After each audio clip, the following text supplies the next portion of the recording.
pudieras pensar en algo muy valioso para ti, sin incluir la vida eterna y la patria celestial, podrías pensar en algo tan valioso que si lo perdieras, te convertirías en la persona más infeliz de este mundo. Pero si lo tuvieras, haría de ti la persona más feliz en la tierra. Es una pregunta muy fácil, ¿verdad? Después de la vida eterna, la salvación, que es por supuesto lo más importante para todos nosotros, ¿qué podría ser aquello que si lo perdieras te haría muy infeliz, si lo tuvieras la persona más feliz? Un autor llamado Fulton Sheen, ya fallecido por cierto, dice que cualquiera sea la respuesta que demos a esta pregunta, estamos hablando de lo que él llama el valor supremo. El valor supremo.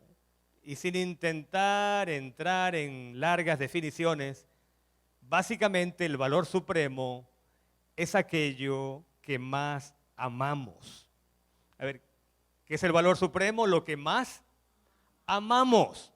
Sea que consciente o inconscientemente así ocurra, e independientemente de que eso que más amamos sea de verdad valioso.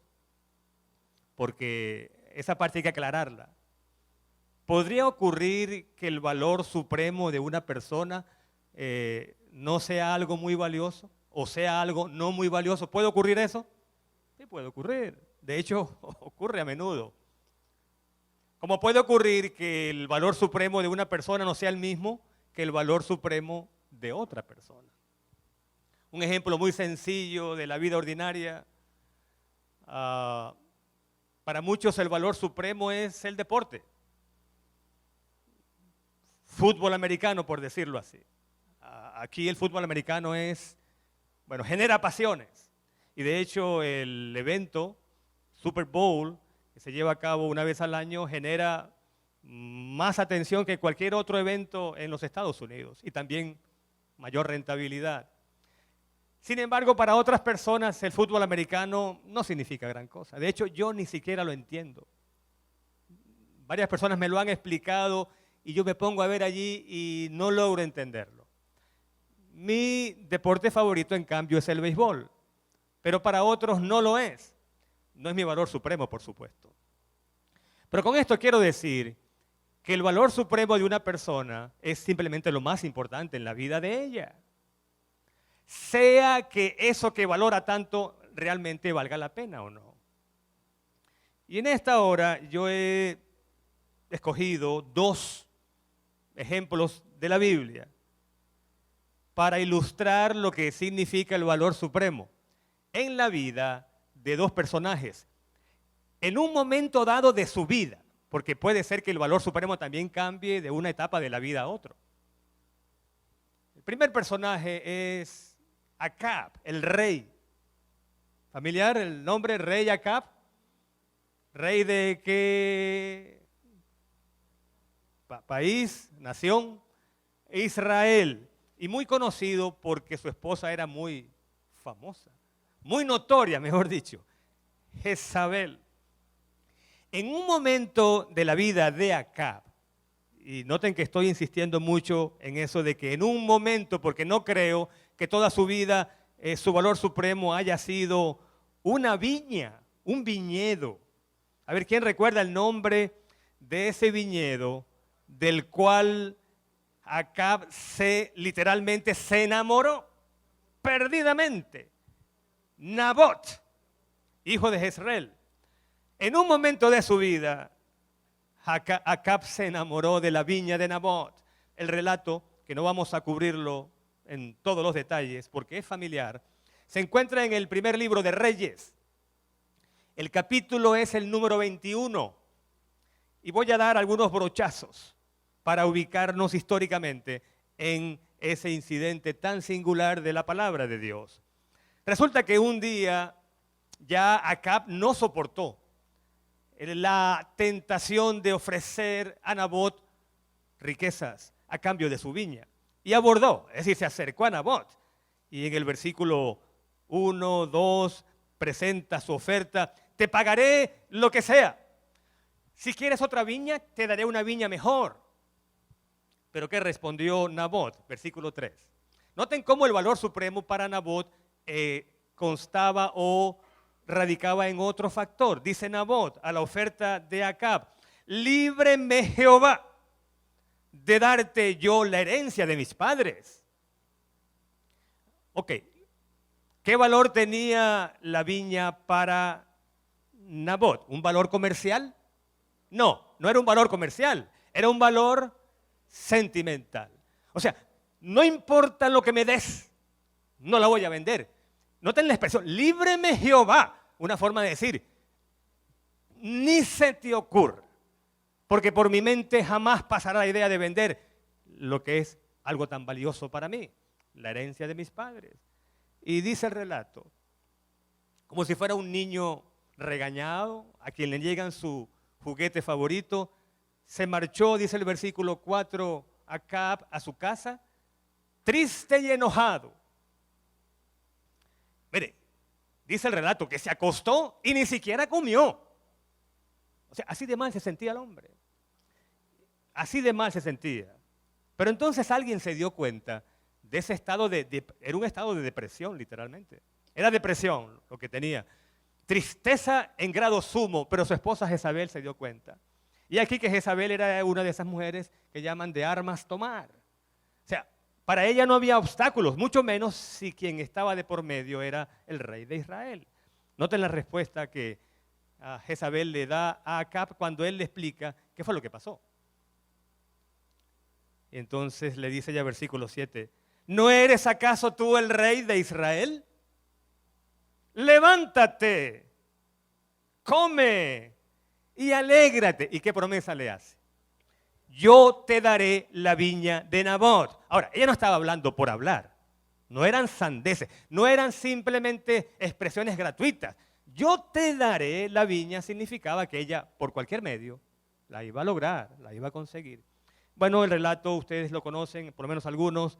Básicamente, ella echa mano de cualquier recurso. Soborna testigos, escribe cartas a los ancianos y simplemente les dice lo que deben hacer. Acusen a Nabot de haber proferido maldiciones, no solamente contra el rey, sino contra Dios. Bueno, y ustedes saben en Israel de ese tiempo, ¿qué pecado era ese? Pecado de blasfemia.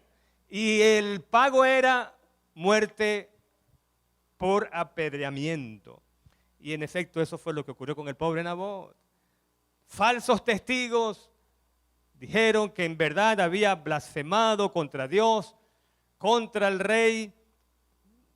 Juicio sumarial, de inmediato. Lo que no pensaba, ni siquiera por su mente cruzaba, por la mente de Acab, era el pensamiento de que un testigo, otro testigo, quien toma nota de cada acción, buena y mala, estaba tomando nota de todo lo que estaba ocurriendo.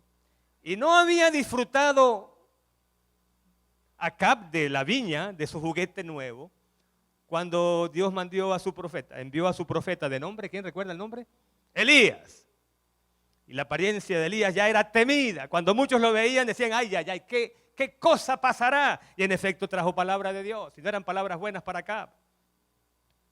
Tú le dirás a Acab, versículo 19, así ha hablado Jehová, no solo has matado, sino que también has despojado.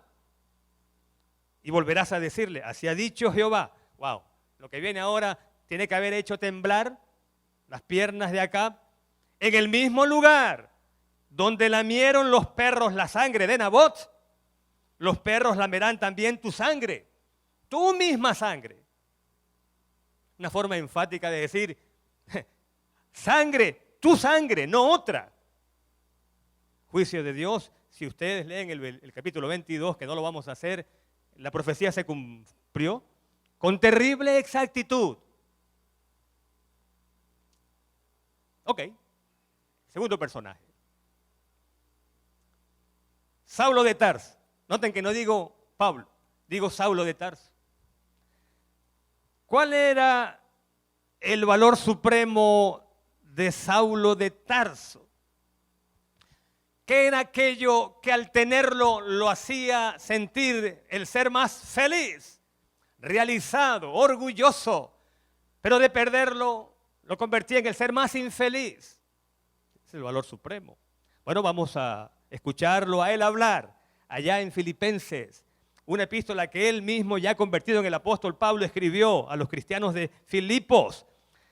¿Qué era aquello que más valoraba, que le daba sentido a su vida? Hablando de Saulo de Tarso. Bueno, vamos a ir directo. Capítulo 3 de Filipenses. Vamos a comenzar en el versículo 5. Sin circuncidado, él está hablando de sus raíces hebreas. Y pareciera destilar orgullo mientras habla. Porque dice, fui circuncidado al 8º día del linaje de Israel, de la tribu de Benjamín, hebreo de hebreos. Si leemos ese mismo pasaje en una versión que se llama Nueva Versión Internacional, dice, del pueblo de Israel, de la tribu de Benjamín, hebreo de pura cepa. Tremendo. Hebreo de pura cepa. Hebreo de hebreos. En cuanto a la ley, ¿qué dice? Fariseo. Y ahí parece destilar ese orgullo. Fariseo. En cuanto a celo, perseguidor de la iglesia. En cuanto a la justicia que se basa en la ley, irreprochable. Ahora, permítame, antes de seguir leyendo, un pequeño paréntesis. No había estado en sus manos haber nacido de padres hebreos. Él no tuvo ningún control sobre eso, ¿verdad que no? Tú no tienes ningún control sobre quiénes son tus padres, el país donde naces. Así que como que no había mucha razón para que él sintiera orgullo de algo sobre lo cual no tuvo nada que ver.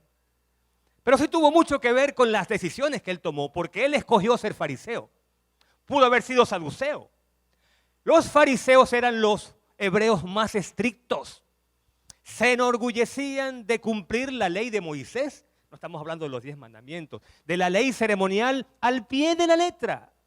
En lo más mínimo. De hecho, la palabra fariseo significa separado.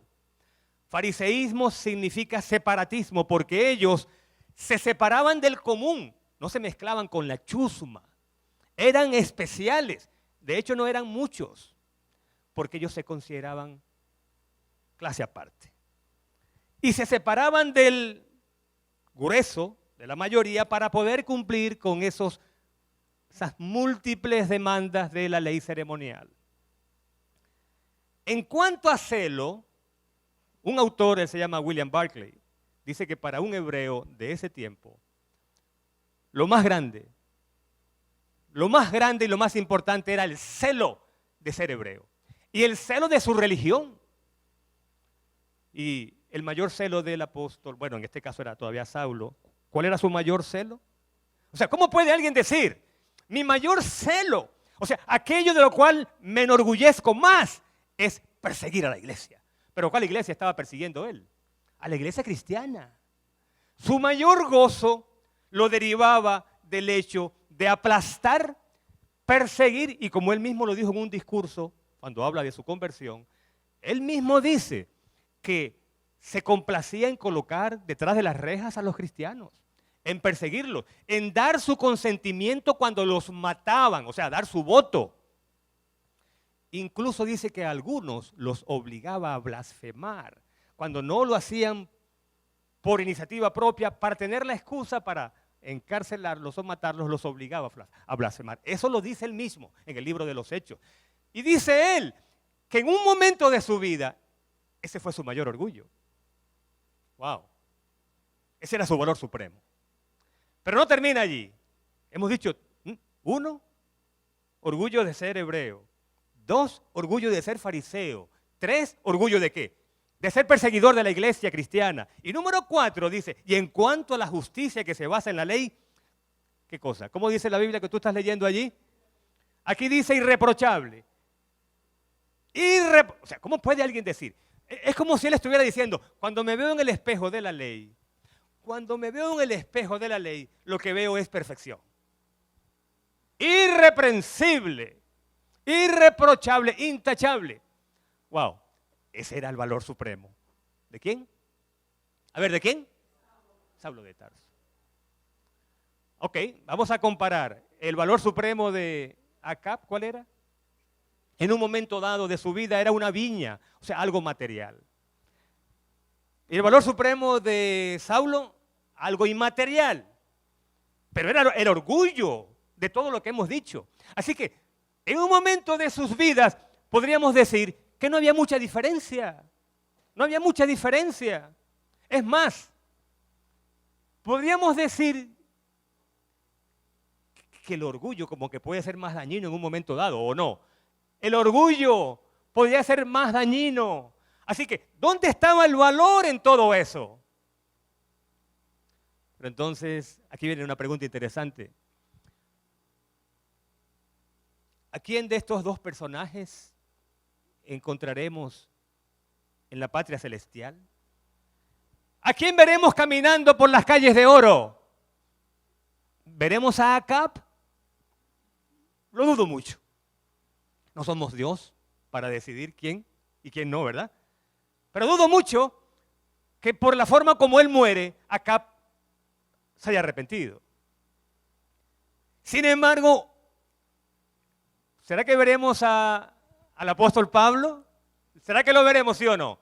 Bueno, él mismo llegó a decir que él esperaba recibir la corona de la vida, la cual recibirá no solamente él, sino todo aquel que ame la venida del Señor. Y esa es la primera gran bendición de esta mañana, de esta hora para todos nosotros aquí.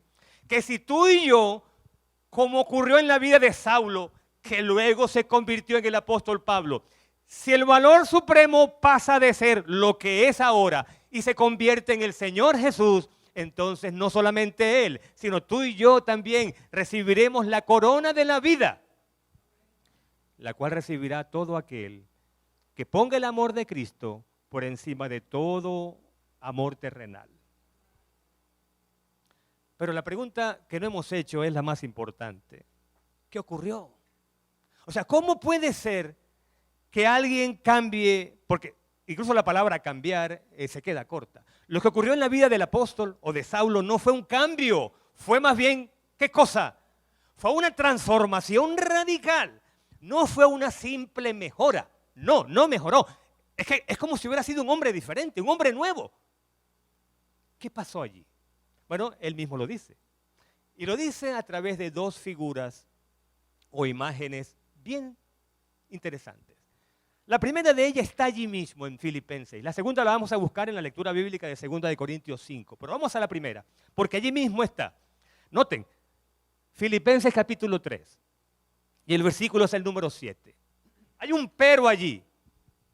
Y ese pero es grandioso. Es como si él estuviera diciendo, todo eso era yo.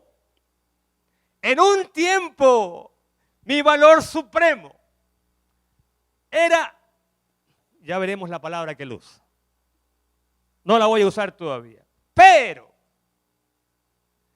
¿hubo en tu vida un día cuando ese pero ocurrió? Que venías por una dirección, pero algo grande ocurrió. ¿Ocurrió contigo? Por eso estamos aquí hoy. Pero, noten, el lenguaje es del mundo comercial. Si hay algún financista aquí que maneja activos y pasivos, debe y haber, ganancias, pérdidas. Noten el lenguaje comercial. ¿Cuántas cosas eran para mi ganancia? Las he estimado como pérdida. Por amor. No es a Cristo. Dice por amor. Bueno, ¿cómo dice tu versión? Aquí dice de Cristo. Porque hay una diferencia. Porque no es que él amaba a Cristo. No fue el amor de él hacia Cristo lo que cambió las cosas. Fue el amor de Cristo. ¿Nos estamos entendiendo? Fue el amor de Cristo lo que cambió las cosas para él.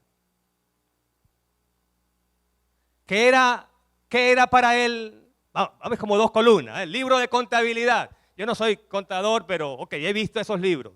Libro, 2 asientos contables. Hermano Camargo conoce bien esto. Allí, la columna de los, para él eran créditos. ¿Cuáles eran los créditos? Los activos, ¿cuáles eran? ¡Oh! Hebreo de hebreos. Hebreo de pura cepa. Eso era para él el crédito. Perseguidor de la iglesia, celoso, fariseo. ¡Wow!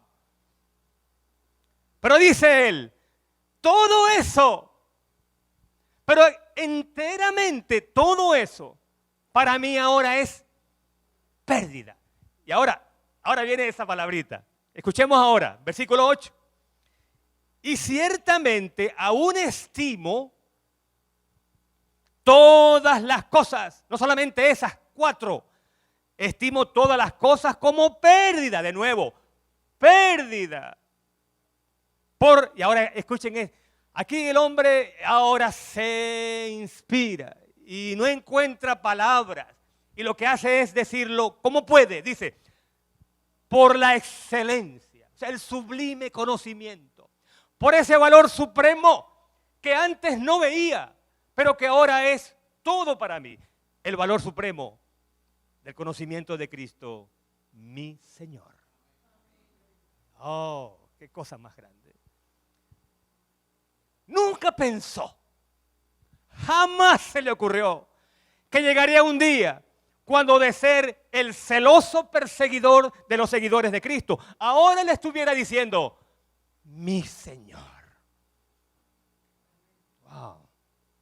Porque lo que no sabía Saulo es que mientras él perseguía a Cristo en la persona de sus seguidores, Cristo lo estaba persiguiendo a él. Pero con otras intenciones muy diferentes. Y ahora hago un pequeño paréntesis para explicar esto de perseguir a quién. ¿Quién perseguía a quién? Salmo 23. Uno de los pasajes favoritos de ese salmo dice, porque el bien y la misericordia. ¿Qué cosa? Oh, porque el bien y la misericordia me seguirán todos los días de mi vida. Ahí no estamos hablando en griego, esto es Antiguo Testamento, esto es hebreo. Y un estudioso del Antiguo Testamento ha dicho, esa traducción, porque el bien y la misericordia me seguirán, esa traducción no refleja todo lo que el hebreo dice. Porque en hebreo, dice este autor, la palabra que en español aparece como me seguirán, debería decir, este erudito señala, debería decir, porque el bien y la misericordia, porque tu amor y tu misericordia me perseguirán todos los días de mi vida.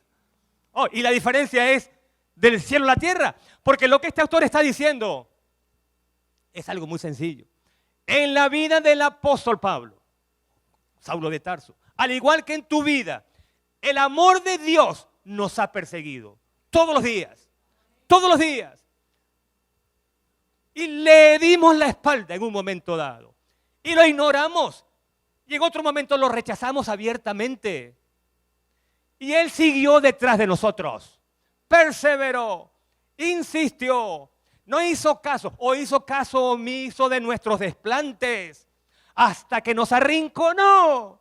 Y entonces, no hallando hacia dónde más ir, tuvimos que decir, Señor, Señor, ya estoy convencido de que me amas. Me lo estás demostrando de mil maneras. No puedo rechazarte más. Aquí está mi corazón. Te pertenece. Eso es lo que ha ocurrido. Ninguno de nosotros ha sido fácil. En su momento cada uno le dio la espalda a Dios. Pero gracias a Dios porque Él insistió, perseveró y por eso estamos aquí hoy. Amén. Ahora, ¿cómo sabemos que eso fue lo que ocurrió? En el caso del apóstol Pablo, de nuevo, Saulo de Tarso. El texto de memoria que leímos, lectura bíblica. Vamos a 2 de Corintios. Y noten el vocabulario que usa el apóstol aquí. La primera figura, repetimos, fue del ámbito de las finanzas, ganancias y pérdidas, dice Pablo. Pero ahora la imagen es de otro mundo, es como del mundo de las emociones, de los sentimientos, y ya vamos a ver por qué. De nuevo, 2 de Corintios, capítulo número, ¿qué número dije? Capítulo 5, y el versículo es el 14.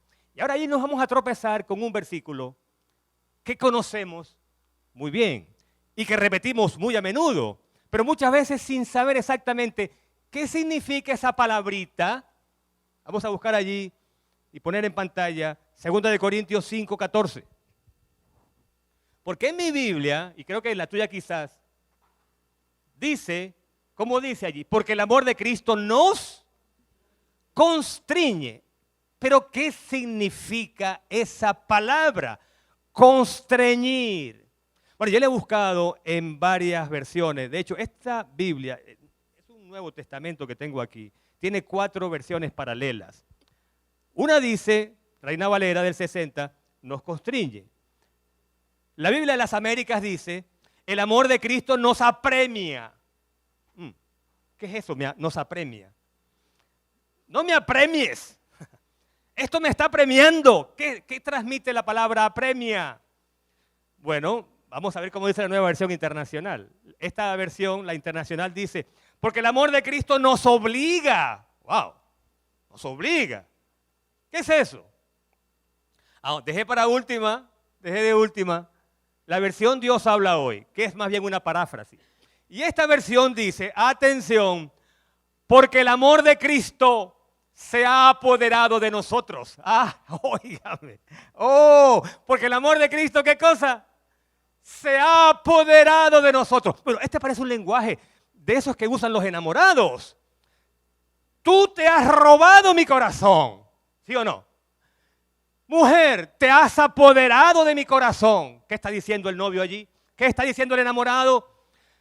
Mi corazón es tuyo y yo no hallo qué hacer porque me levanto pensando en ti y me acuesto pensando en ti. Y cuando estoy comiendo te veo a ti. ¿Qué estamos diciendo ahí? Ese es el lenguaje de un enamorado. Y el apóstol dice, el amor de Cristo se ha apoderado de nosotros. Pero ahora, no termino allí.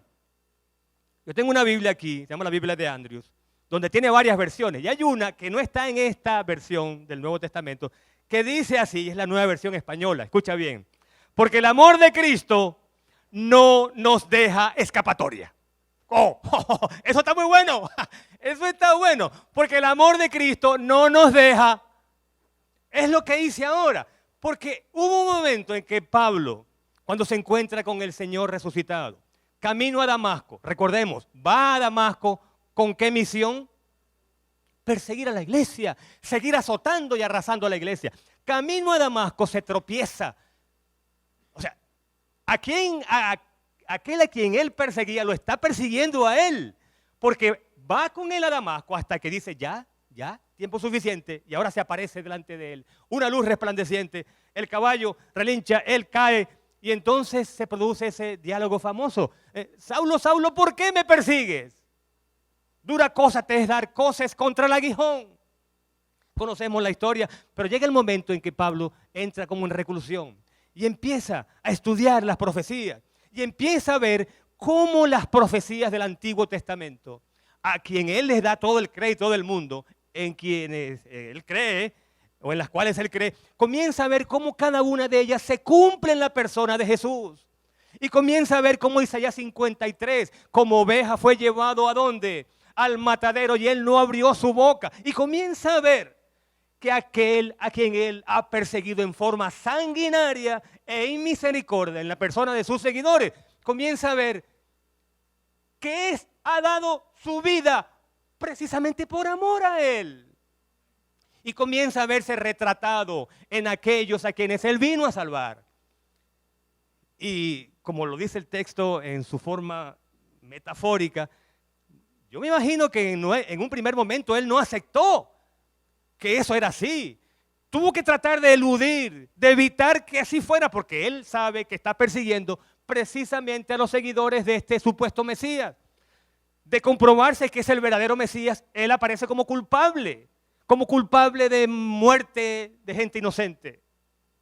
Sus manos entonces van a estar manchadas de sangre. Por lo tanto, él rehúye la conclusión que cada vez se hace más clara ante sus ojos. Y es la conclusión de que ese a quien los judíos crucificaron era el Hijo de Dios. Y que había venido a morir por él también. Pero no termina todo allí.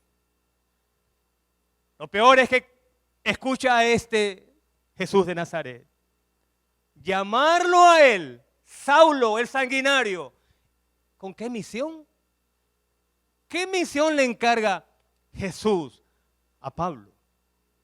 Lo encarga para que sea luz de los gentiles, para que hable en nombre de Cristo ante reyes.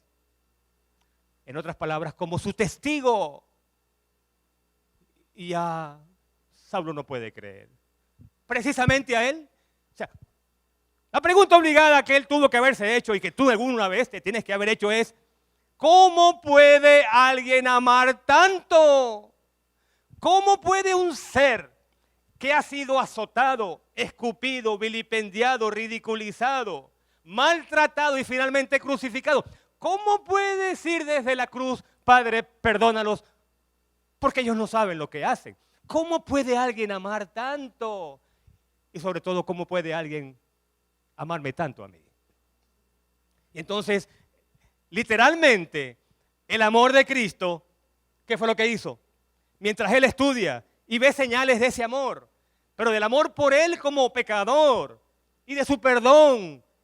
¿Qué pasa con Saulo? En un momento se sintió arrinconado, apremiado, hasta que tuvo que llegar el día en que dijo: Señor, ya no puedo más. De verdad, acepto que tú me amas y que no hay en este mundo un amor más grande que el tuyo. Por eso es que él dice, y aquí está la lectura que no completamos, en Filipenses, el capítulo número 3. A ver, ¿cómo fue que dijo? Capítulo 3. Ciertamente aún estimo todas las cosas como pérdida por la excelencia del conocimiento de Cristo Jesús, mi Señor. Y ahora, aquí viene. Por amor a Él. Ahora sí es el amor de Pablo hacia Cristo. Antes era por amor de Cristo. El amor de Cristo me constriñe. Pero ahora dice: por amor a Él lo he perdido todo. Y todo lo tengo, aquí está la palabrita. Y todo lo tengo por basura. Ese celo que me llevó a perseguir a gente inocente, ese celo es basura. Ese linaje, esa secta farisaica que se cree superior a todo el resto del mundo y que cumple la ley cuando es imposible para cualquier ser humano cumplirla al pie de la letra. Basura. Y eso de intachable, basura. Lo interesante, si usted busca un léxico griego y busca qué palabrita es esa que aparece allí, en griego, que fue traducida como basura en esta versión, se encuentra con que, oh, ahí está. No suena bien esa palabra, y mucho menos en la Biblia. Pero lo que significa esa palabra en griego, la griega, no es basura. Un autor dice, esa es una traducción muy suave. La traducción correcta es estiércol. Pablo está diciendo, todo eso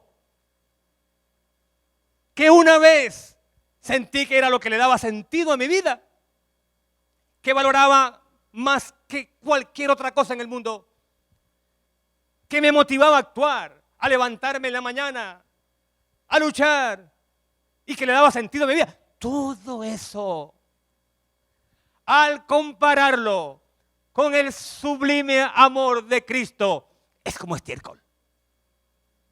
Y lo dice la Biblia. Yo no lo diría, pero ahí está. Esa es la traducción correcta. Ahora, mucho cuidado. Pablo no está diciendo aquí que el amor de nuestros amigos es basura, que el amor de un cónyuge por otro es basura, o el amor de entre padres e hijos. No, no, no. No, no, no. Porque el amor de un cónyuge hacia su cónyuge, de los padres hacia los hijos, es un amor que Dios pone en el corazón. No es un amor humano. Es un amor ágape, Eso es de Dios. Lo que está diciendo es que no hay en este mundo un amor, no importa cuán grande sea, que se compare con el amor de Cristo por ti y por mí. No lo hay. Eso es lo que está diciendo Él. No lo hay. Por eso dice Él, versículo 10, quiero conocerlo a Él. Quiero conocerlo a Él. Versículo 10 del mismo Filipenses 3. Y el poder de su resurrección. Y más adelante dice, y si tengo que morir, moriré por Él. Ahí está. Participar de sus padecimientos hasta llegar a ser semejante a Él en su muerte. Wow, eso se llama no un cambio, no una simple mejora, es una transformación. Wow. La pregunta que tenemos que hacer antes de terminar es, porque es una pregunta obligada. O sea, no podemos leer esto o escuchar de esto y no hacer esta pregunta. La pregunta es, ¿amo yo a Cristo de esta manera? Es decir, al comparar mis amores, al comparar lo que yo amo en este mundo, que hay muchas cosas que amo. Mi esposa, mis hijos, mis nietas, mis amigos, mi ministerio. Hay tantas cosas que son valiosas. ¿Puedo yo decir que mi valor supremo es el amor de Jesucristo, mi Señor? Como dijo el apóstol, mi Señor. ¿Puedo decir al hablar de Cristo que Él es mi Señor? Y cuando digo mi Señor, es el Señor de mi vida. El que orienta mis impulsos, el que me motiva, el que le da sentido a mi vida. Es Él el Señor de mi vida. Me levanto pensando en Él, me acuesto pensando en Él. Cuando no estoy predicando de Él, hablo de Él. Porque eso fue lo que el apóstol llegó. A eso llegó. Tanto que él pudo decir, para mí, el vivir es Cristo. En otras palabras, yo sigo viviendo. Claro que sigo viviendo. Pero esto que ustedes ven aquí, este cuerpo, esta mente, pertenece a Él. Y no voy a hacer nada que le desagrade a Él. ¿Por qué lo dice? Porque si seguimos leyendo 2 Corintios 5, en lugar del 14 al 17, dice allí que si alguno está en Cristo, nueva criatura es. Las cosas viejas son historia, pasaron, ahora todo es nuevo. Ahora lo que antes amaba, lo odio. Ese pecado que antes amaba, que me movía el piso, ya no lo hace. Porque lo que antes odiaba, ahora amo. Amo al Señor y las cosas del cielo. Ese es Pablo hablando. Tanto así que llega el día en su vida en que él llega a decir, con Cristo yo estoy juntamente crucificado. Es decir, cuando él murió en esa cruz, es como si hubieran crucificado mis viejas pasiones. A Saulo lo crucificaron también. A Saulo lo crucificaron. Y ahora nació Pablo. Y dice, ya no vivo yo. ¿Qué dice? ¿Qué más? Más vive Cristo en mí. Y lo que ahora vivo en la carne, lo vivo por fe. Por la fe en el Hijo de Dios. El cual me amó y se entregó a la muerte por mí. Wow. Oh Dios. No tienes que responder públicamente, esa respuesta tienes que darla para ti. Y yo también tengo que hacer lo mismo, pero creo que debo decir públicamente que yo siento que no he llegado allí. Y quizás me falta mucho para llegar allí.